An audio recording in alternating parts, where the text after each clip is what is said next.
Hello, my name is Jeremy Nathaniel Akers, and I want to talk to you about the adaptive strategy toolkit known as Knotworking in Liberating Structures. Knotworking, because we want to untangle knots and tie more functional knots, right? Generally speaking, what we're going to do is work the ecocycle in this strategic way that becomes a bit of a macro structure. So macro structure, what does that mean? Well, liberating structures generally are microstructures. They are small scale, itty bitty little interventions that we could offer, perhaps multiple, in the framework or the context that is one meeting. A macro structure is a bigger framework, structure, or pattern that we might put a whole bunch of microstructures within in order to guide ourselves. For better or worse, you might think of Scrum as a macro structure. You might think of SAFe as a macro structure. The Adaptive Strategy Knotworking Toolkit is such a macro structure. So what is it we're talking about? Well, the strategy knotworking sequence is a pattern of 6 questions. The 6 questions, generally speaking, we use as a way or a method to work the ecocycle and explore reality or a challenge or a situation or to identify strategy. If that word resonates and is meaningful for you. So a place that we can start is with purpose. So what makes our work meaningful or important? This question, although everywhere and ubiquitous, is devilishly deep and complex and extraordinarily important. So you may want to start your adaptive strategy pursuit with an exploration into purpose, and in order to make that clear. Once you've got purpose down, the next on our ecocycle would be to make some consideration about the context within which your purpose is occurring. So this may be fuel for your regeneration to have a better understanding of what is happening around us that demands some form of creative change, especially. If this is why we're doing the thing at all, why are we going to do the thing differently than the way we've done it before, over and over and over again? Clarifying that could give us great new energy to take from regeneration and bring new initiatives into birth. But along the way, we might get caught up in any one of various traps. And an extraordinarily powerful pattern and question to help us deal with and get unstuck from those traps is around challenge. And that is, what paradoxical challenges must we face in order to make progress?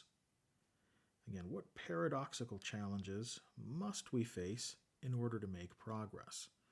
You'll find that this simple yet powerful question can help you get unstuck yourself from all different types of traps.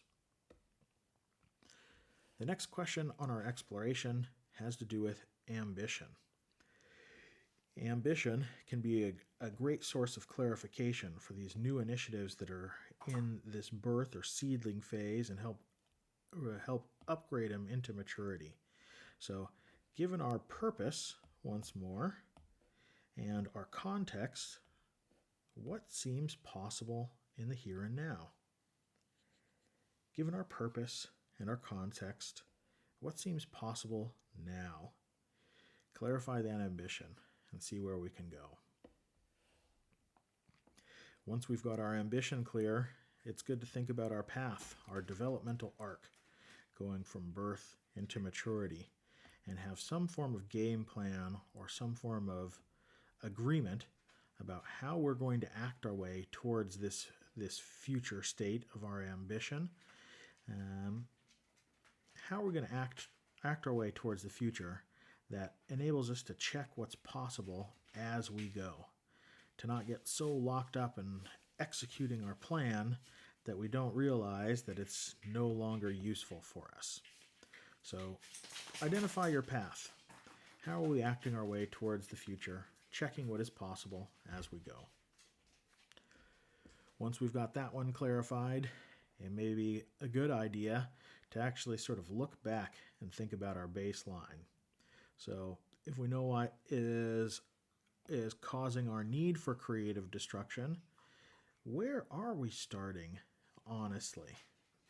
Where are we starting actually?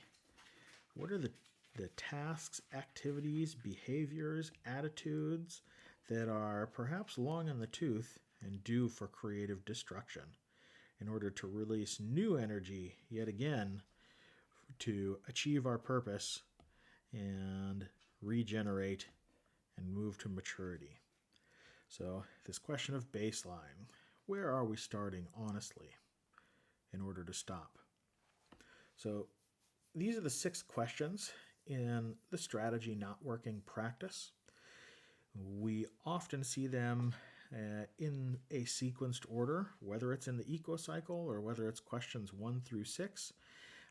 You can certainly approach them in a linear fashion or in a sequenced fashion, or you can jump around from whatever seems to be the most interesting for you right now, coming back and recognizing, oh shit, actually, it turns out we need to clarify this thing, so let's do that next. The whole point is that we would be hopefully guiding a series of conversations around each one of these questions in almost a continuous fashion, so that whenever it's deemed necessary, we can go ahead and add additional resolution to this. We may start off with a low resolution, and by low resolution I mean fidelity, that is with these extra large pixels, and then have some recognition that, oh shit, this pixel is too big. There is some detail or nuance that we want to find in the context of that large, low fidelity pixel. So how can we add additional resolution continuously and get a higher fidelity response on what our purpose is? Perhaps starting at low fidelity and moving towards high fidelity as we carry on and determine that, oh, we need more clarification here rather than high clarification there, for example. So one way that I conceptualize that movement of low fidelity to high fidelity is by thinking about what liberating structures can help me generate that clarification at the right level of fidelity. So there are remixes and variations of everything. This one is mine. Take it or leave it with a grain of salt. But this is how I think about strategy not working. So at a basic level, I want to make use of this pattern that is the discovery action dialogue. If you don't know it, discovery action dialogue just asks us to split up into a group, usually between 5 and 7 people, and to have a conversation that is led by one of the participants around a set of questions or a set of topics, and have an additional person act as the scribe of that conversation. I think the discovery action dialogue, with the 6 questions of strategy not working at its root, is a very accessible and low fidelity way of at least putting an answer down for all of these different facets and at least getting something on the table. If you find yourself needing more fidelity or more resolution, you could use the pattern that is 1, 2, 4 all to answer each one of those 6 questions. 1, 2, 4 all is endlessly flexible and adaptive. If you just put one of those questions at a round of 1, 2, 4 all, you'll have a higher fidelity response, taking 15 minutes per question versus expected to take about 5 to 10 minutes per question if you use something like discovery action dialogue. You could be done in 30 minutes. Or you could recognize that, hey, actually, for this aspect of the exploration of strategy not working, we actually need a lot of resolution So let's use a specific liberating structure to give us a higher fidelity view of just this space right here. And I have a few different structures sort of mapped out. So again, starting with a lo-fi introduction, make use of the pattern of discovery action dialogue to give yourself a simple first pass. Form a group of greater than 5 and less than 15. Ask one person to host the dialogue or discussion, and ask another person to scribe and take notes of the content. And then use some form of talking object to go through the 6 questions, that is strategy, knotworking. Depending on your group size, this could take you as little as 25 minutes, as much as an hour, and at least you've got something down. And at the end of that conversation, have this scribe sort of share the contents of the conversation so that you've got yourself a flip over or shared documentation of this simple first pass and a lo-fi introduction to your operating environment. If you need more resolution, you can use this pattern of 1, 2, 4 all to answer each 6 questions, taking 10, 15 minutes per question. The advantage here is this allows you to engage a very large group in order to swell the scale of people that have some say in this strategic backdrop that we're operating within. And again, use some form of shared documentation, a flip over, post-it notes, whatever, but capture this content as best you can and swell the scale as you give yourself more fidelity, perhaps by including and unleashing way more people.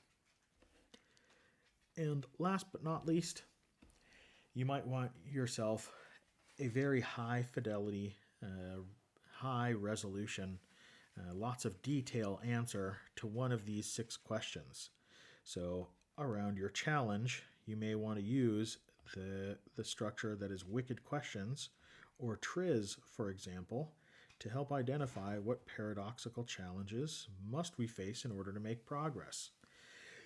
Each one of these moves is probably going to expect to take 30 minutes to an hour, perhaps more, depending on your context. And these can give you a lot more detail where you identify it is required. So I would always recommend to start at a low fidelity answer and then use your intuition to identify which question you want to address in more detail. You might realize that, maybe our purpose is more squishy than we thought. So let's dig into this pattern of 9 whys to give ourselves a whole lot more surface area of what is it that makes our work meaningful and significant. But I can feel myself having repeated myself. Again, my name is Jeremy Nathaniel Akers. This is the Adaptive Strategy Toolkit known as Knotworking in the Liberating Structure space. Thanks very much for your time, attention, and energy, and I'll see you